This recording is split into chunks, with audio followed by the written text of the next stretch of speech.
waxaa la soo bandhigay programkan transition planka oo runtii aad international communitygu u taageerayso lana doon in la fahamsiiyo taasoo ah sidii Soomaaliya ay u xanan lahayd maamulka hay'adaheeda amniga ama ha noqoto xoogga dalka ama booliiska ama nabadsuugida ama sida security sector-ka oo dhan la soo bandhigay sidii plan qoran oo habaysan oo Soomaaliya ku midaysan tahay inay maaragtay kula wareegto kuna hanato maaragtay security sector-ka iyo amniga Soomaaliya iyadoo loo mahad celinay runtii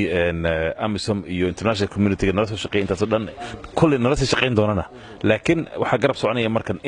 marka plan la isla og yahay oo Soomaaliya marka iyaduna maaragtay ciidamadeedii ku habeynayso horna ugu soconayso